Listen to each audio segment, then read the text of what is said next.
Assalamualaikum warahmatullahi wabarakatuh. Selamat pagi anak-anak. Sebelum kita mulai belajar, khususnya untuk mata pelajaran Kue Indonesia, marilah kita berdoa dulu. Al-Fatihah. Selesai. Dan sebelumnya, alangkah baiknya kalau kita membaca sholawat nariyah agar kita bisa selamat, terhindar dari segala mara bahaya, khususnya segala penyakit. Marilah kita membacanya 3 kali.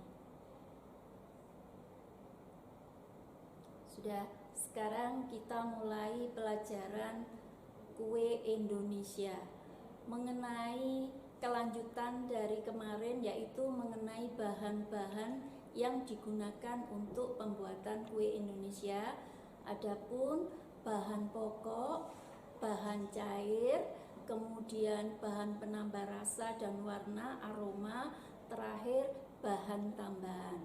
Sekarang kita bisa melihat di gambar mulai dari bahan pokok, yaitu dari tepung terigu. Tepung terigu merupakan salah satu bahan pokok dalam pembuatan kue Indonesia, yang mana diperoleh dari gandum atau biji gandum. Berdasarkan kandungan protein, digolongkan menjadi 3 golongan, yaitu golongan protein tinggi, contohnya cakra kembar. Untuk protein sedang, contohnya segitiga biru. Kemudian yang protein rendah, kunci biru. Nomor 2, tepung beras.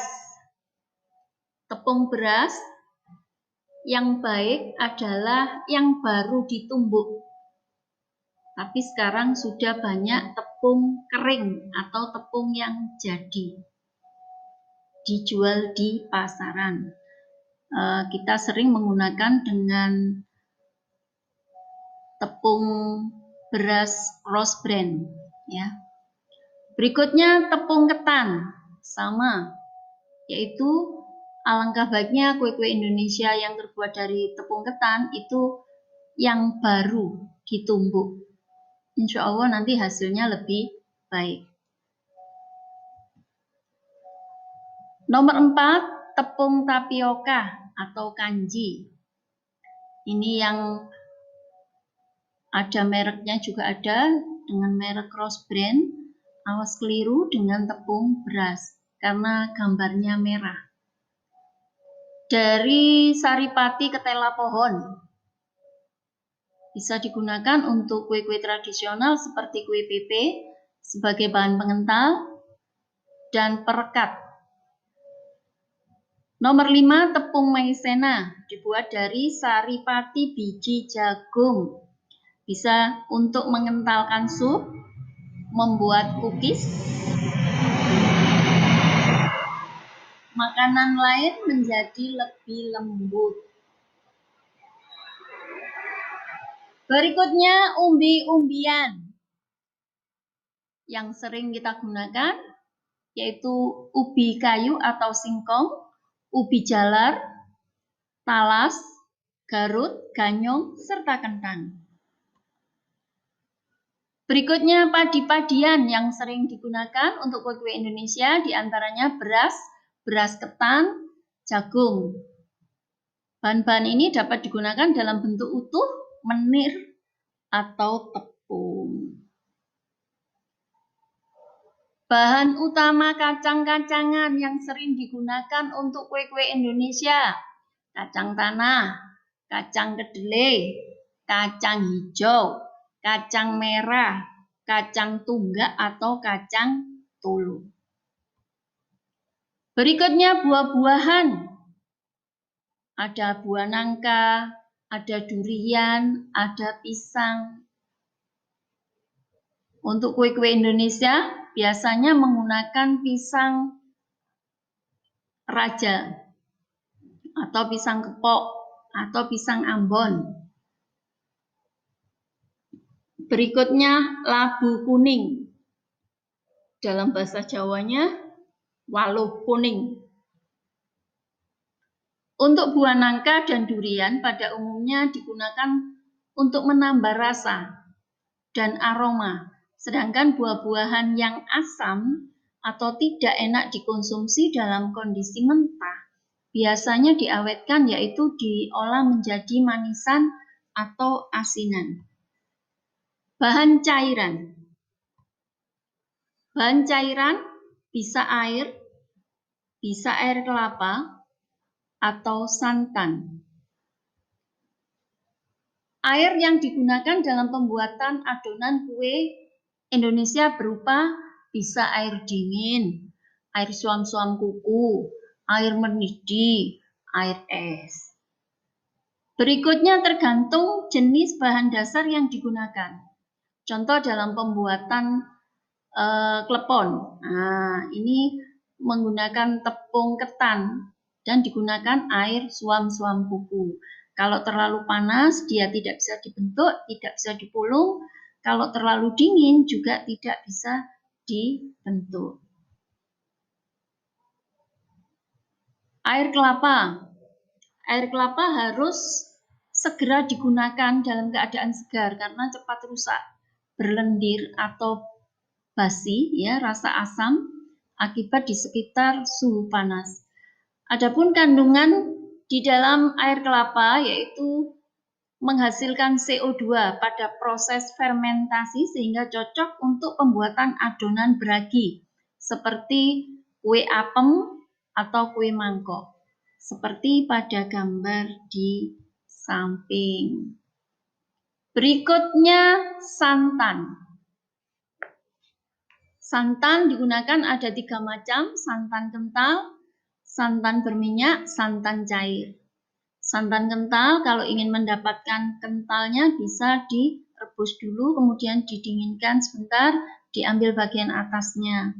Kalau yang berminyak, santan yang kental dipanaskan lagi sampai keluar minyak. Misalnya dalam pembuatan bingka Ambon, kueku atau wajik. Nah, ini biasanya mengeluarkan minyak. Berikutnya santan cair. Setelah diambil bagian yang kentalnya, kandungan santan masih cukup banyak, tapi cair. Misalnya santan untuk membuat kue dadar atau sausnya serabi dan lain sebagainya. Bahan cairan. Santan. Untuk santan yang berminyak digunakan santan yang tua. Untuk yang kental digunakan kelapa yang sedang, ya. Jangan menggunakan kelapa hijau. Warnanya akan pengaruh pada kue Indonesia dan akan menjadi kebiru-biruan. Kalau tidak boleh diparut sampai ke kulit arinya untuk kue yang putih. Tapi kalau warna muda sedangkan yang tidak putih atau tidak berwarna muda boleh diparut sampai ke kulit arinya. Karena di bawah kulit ari terdapat kadar minyak yang banyak. Gunakan parutan halus agar menghasilkan santan yang banyak. Tuang air suam sedikit demi sedikit ke dalam kelapa parut sambil diuli untuk mengeluarkan santan sebanyak-banyaknya. Lalu diperas, disaring. Untuk menghasilkan santan kental, perasan ke-1 dan 2. Kalau yang cair bisa 3, 4. Bahan pemberi rasa, aroma, atau warna. Gula pasir, gula merah, telur, vanili, pandan wangi, kayu manis, dan buah-buahan. Berikutnya ada yang memberi warna pada kue-kue Indonesia. Bisa dari tumbuh-tumbuhan seperti kunyit, daun suji, dan lain sebagainya. Gula pasir bisa digunakan dalam bentuk serbuk atau bubuk atau dibuat sirup. Gula merah bisa ada 2 macam, yaitu gula aren sama gula tebu. Dapat digunakan dalam keadaan kering atau dicairkan, direbus. Digunakan untuk memberi rasa manis dan aroma yang khas. Berikutnya telur. Telur yang sering kita gunakan yaitu telur ayam horen atau ayam negeri atau ayam kampung atau ayam buras. Ciri-ciri telur yang baik, kulit telur mulus mengkilat. 2. Kuning telur berada di tengah, tidak bergerak bebas. 3. Rongga udara kecil. Telur memberi rasa lezat pada kue, tapi bisa menimbulkan bau amis. Untuk mengatasi, ditambahkan air jeruk nipis. Cara memilih telur yang baik: 1. Dengan peneropongan sinar matahari atau lampu listrik. 2. Peredaman dalam air garam 10% dan air biasa. Telur akan tenggelam. Jadi kalau terapung, yaitu jelek, tandanya tidak usah digunakan. Dikocok, tidak terdengar suara telur bergerak bebas, karena posisi telur, kuning telur itu tetap kenceng di tengah. Kegunaan telur di bidang pastry, bahan pengembang, pelembut, seperti bolu, kukus, cake, dan spong. Mengkilat pada pie dough, ya, kemudian memberi lapisan mengkilat pada kue dan roti. Melekatkan tepung panir dalam pembuatan kroket atau rissoles. Mengentalkan puding dan saus. Vanili ada 2 jenis, yaitu vanili alami berbentuk batang. Penggunaannya dengan cara dibelah untuk mengeluarkan butir vanili harus berwarna hitam. Batang dan isinya dapat memberi aroma pada kue.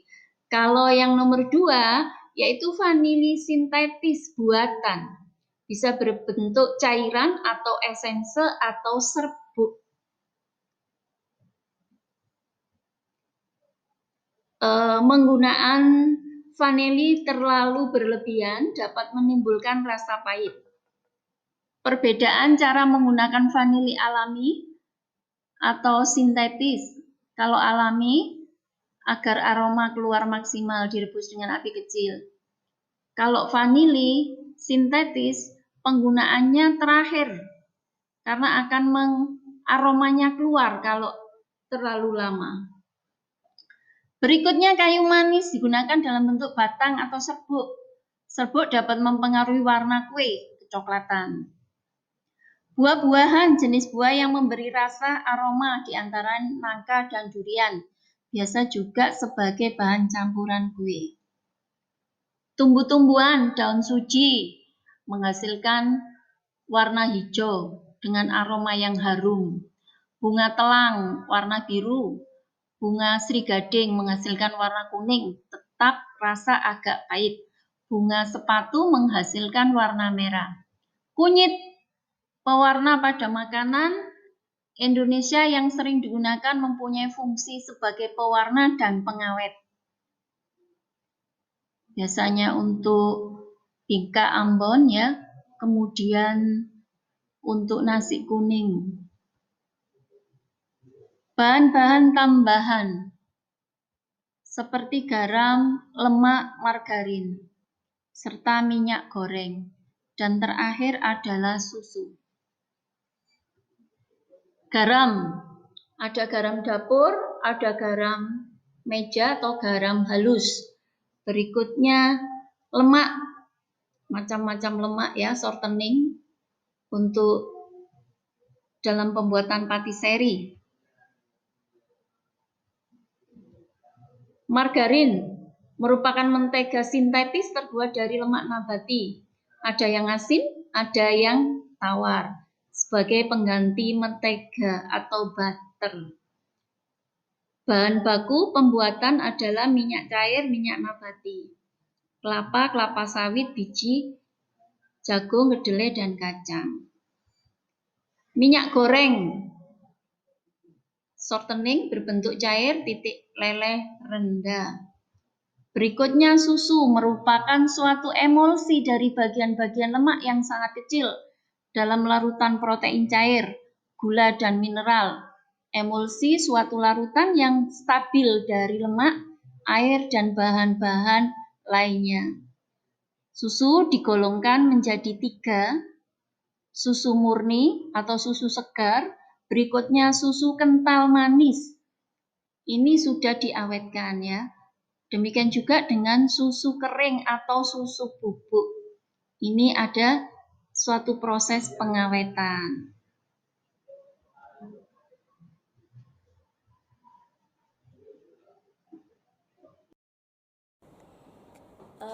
Ada yang perlu ditanyakan? Apa yang sudah saya jelaskan mulai dari bahan pokok sampai bahan tambahan untuk pembuatan kue Indonesia. Kalau tidak ada, saya akhiri. Wassalamualaikum warahmatullahi wabarakatuh.